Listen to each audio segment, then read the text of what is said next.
stuff I just came from over there. On the line next, the 2-3-1 out of Roachdale, Indiana, on the K&K Off-Road over an elite trip expected Caden Ward. Rolling to the line next, the 1-3-5 out of Salisbury, North Carolina, on the SBR Action Off-Road and Marisi Racing that Can-Am, Caden Nicholson.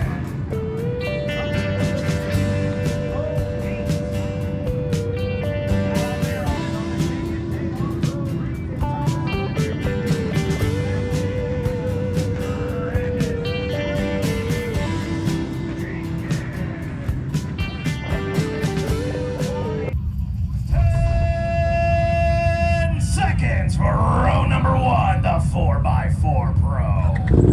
God damn it.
Hey guys, welcome back to Pro Row 784. I just wanted to jump on here and explain to you what you're going to be watching here if you continue to the end of the video here. We went to Newburgh, West Virginia this weekend for the Gncc Buckwheat 100, and I think it was round 10 for Brandon. And I'm going to try to explain to you what all happened here. As you can see here, the screen gets a little bit blurry here. It gets a little worse here, and then what's going to happen is I'm going to cut the video, obviously, because you can't see. And here in a few minutes here, what'll happen is it'll be Brandon will be coming up for the pit stop there after a completion of lap 2, and we wipe and clean the camera, and then at that point you can see again the video, that kind of stuff, and it comes back. So what happened was we went there, and Brandon had a phenomenal race going. He's leading the race by quite a bit there. Some of the riders in our class had some issues early on, which allowed Brandon to just put it in cruise mode, which he was, and we were having actually a pretty good day. He was out there having a good time, slowed down a little bit, just to try to conserve and that kind of stuff. And we ended up breaking a ball joint, or I'm sorry, not a ball joint, a Heim joint on the left front of the quad here. And I slow-mo the video down up to where whenever he does break it, and it is after he gets the white flag on the last lap. I mean, literally he could just cruise, and just ends up tagging a very, very small tree, just a very little bit, just basically glanced off of it, but it was enough to break the tie rod in. And honestly, this quad just got brand new axles, tie rod ends, tie rods, that kind of stuff right before Snowshoe. We weren't planning on racing this quad at Snowshoe, but it turned out we did. And so we didn't replace those items after Snowshoe, which was definitely a mistake on our end. And because what we think happened, and Brandon seems to think happened, is obviously Snowshoe is really, really rough on the quads, and we feel like that basically it had, the tie rod end had got fatigued at the last race at Snowshoe, and should have changed them, but we didn't, and it ended up biting us. So anyway, that's what happened. Whenever we took the ball joint out and looked at it, you could clearly see that it had been broken for a little bit, and whenever he barely went down in that ravine there and come back up, he glanced off a tree very a little bit, and that's what it had just ended up. So I'll let the video go a little longer here, and then I'll come back whenever you'll see it go into slow-mo, and I'll try to explain to you what's going on.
All right, here we go. So last lap there, and Brandon's coming up on this lap right here.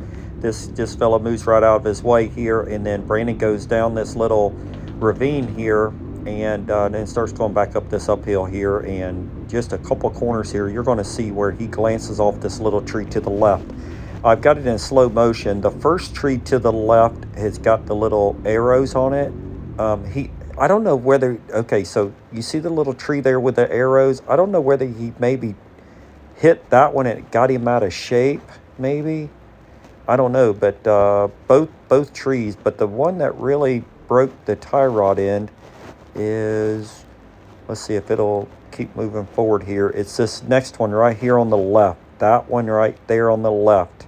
So he looks like he maybe goes to turn to make the left-hand turn here, and it barely glances. Obviously, you can see it. The quad is still going straight, and now, yeah, as you can see here, you can see what happens here. So he can't steer. So basically, what happened is the left front tire just basically turned in on itself, and Brandon is trying to get the quad obviously off the track, but then also he told me that he got it turned around and started heading back down the hill because he knew that the pit area, you're going to see Brandon, you see Brandon jump off right there?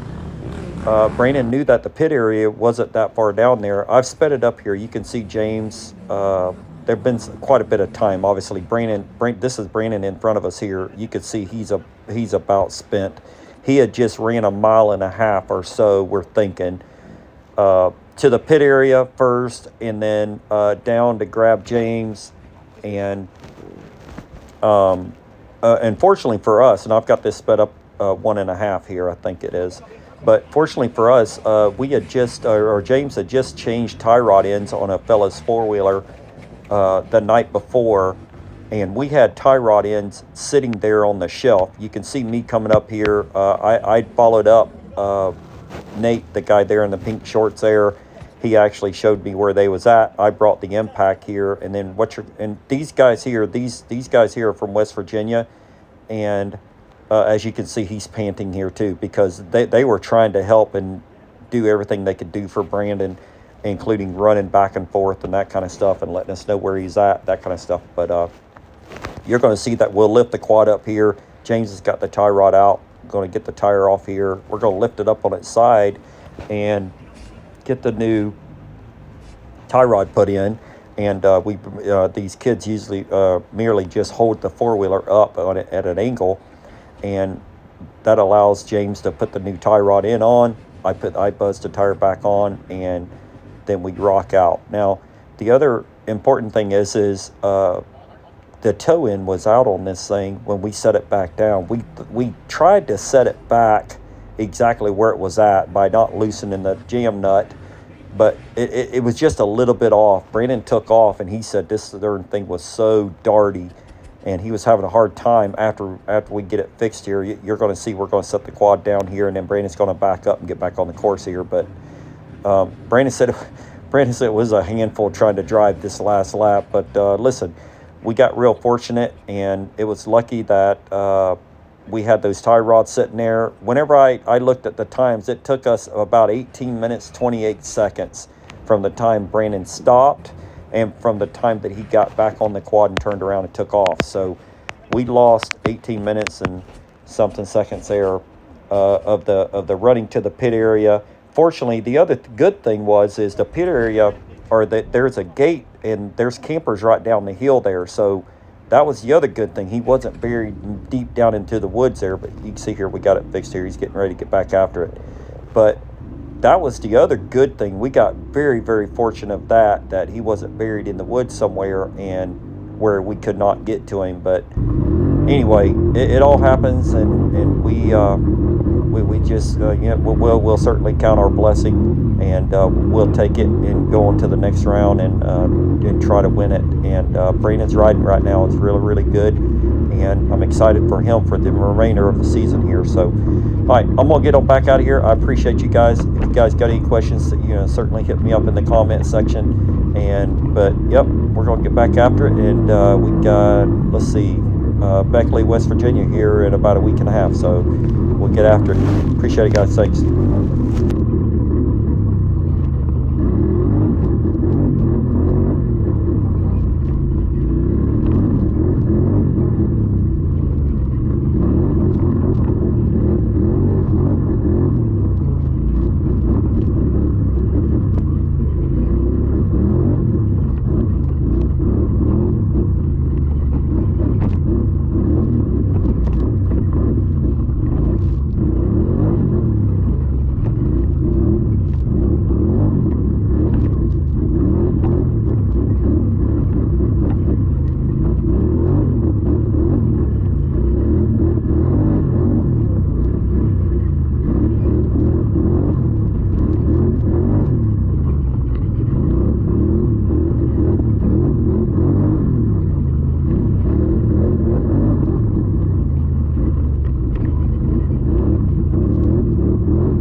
let's go ahead and kick things off with the big 784 Brandon Frazier. Brandon, man, you were on fire here today. You had a good run going. Take us through your day. Take us through what happened. Yeah, dude, it started off beautiful. Started off second, right there behind Cody. Ended up passing him 5-6 corners in, and man, dude, I felt like I felt good on the Fuller. I mean, I missed racing, so obviously everybody misses racing coming back and coming off season. Felt really good to be back on the bike. Obviously the race bike as well. Bike was on rails, man. I mean, there was nothing I'm going to change for the next race. I mean, this bike was on fire today, and got to give it to thanks to the Gncc crew. I mean, they tuned and we did some testing over summer, and the bike is, I mean, it's on rails, man, and felt good. Ended up, I don't know what the lapse time was on that last lap, but I knew Cody had issues, which it's unfortunate, and then I believe Wharf had issues as well. So obviously I knew I had a decent gap going into the last lap, and I was like, man, dude, I mean, just survival. I got to survive. And obviously, unfortunately, we didn't do that.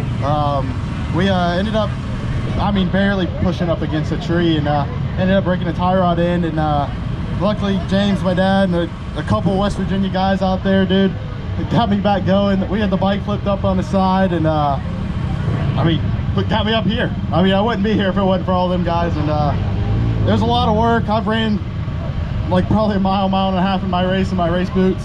I'm exhausted. I'm ready to go and sit down, to be honest with you. But man, dude, I had a good race. I felt phenomenal. Really ready to go for these last 3 rounds. I mean, I feel good. Hey, nonetheless, man, you were able to get up here, get up onto the podium. Brandon, you're leaving here the points leader, man. How you feel going into the rest of the season?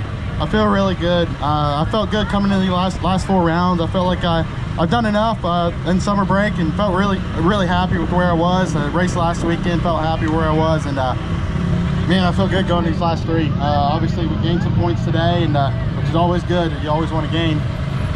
But man, dude, I feel really good going the last 3. Man, we look forward to seeing you guys go to battle.